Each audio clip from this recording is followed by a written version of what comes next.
પાલનપુરથી આ સમાચાર મળી રહ્યા છે। પાલનપુરના ગઢ વિસ્તારમાંથી પસાર થતી દાંતીવાડા સિંચાઈને લઈ અને સમાચાર મળ્યા છે, જેમાં સિંચાઈ વિભાગની 3 એલમાયનુર કેનાલ પસાર થાય છે, જેમાં 1000 જેટલા હેક્ટરમાં ખેડૂતો કેનાલના પાણીથી વાવેતર કરે છે।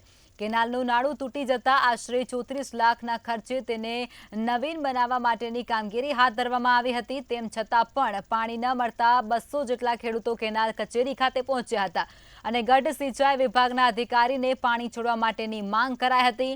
કેનાલમાં પાણી નહીં છૂટે તો ગઢ વિસ્તારના 8 ગામના ખેડૂતો સિંચાઈ કચેરીને તાળાબંધી કરી અને ધરણા કરવાની ચીમકી ઉચ્ચારી હતી। ગુરુવાર સુધીમાં પાણી છોડીશું, પણ કદાચ આગા પાછું થાય તો ન પણ છોડાય એવી પણ અમને ખાતરી આપી નહીં સાહેબે, બરાબર।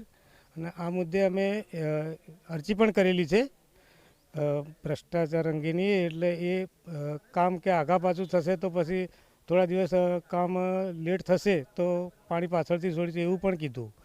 અને બીજું કે આ અમને સંતોષકારક જવાબ નહીં મળે તો પછી અમે આગળ ગુજરાત હાઈકોર્ટમાં રીટ કરીશું। આજે ગઢ કોલોની ખાતે ગઢ મડોણા સલ્લા સાસમના આશરે 200 જેવા ખેડૂતો એ ઉપસ્થિત રહ્યા હતા।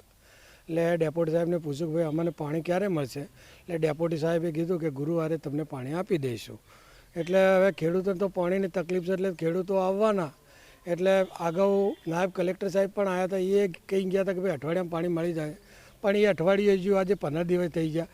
એટલે આ લોલીપોપ જેવા ધંધા છે, પાણી મળતું નથી। હવે છેલ્લું ગુરુવારનું કીધું છે, જો ગુરુવારે પાણી આવશે નહીં તેલમાં અને જો લોલીપોપ આલે જશે તો ખેડૂતોએ ધારણા કરી અને તાળાબંધીનો કાર્યક્રમ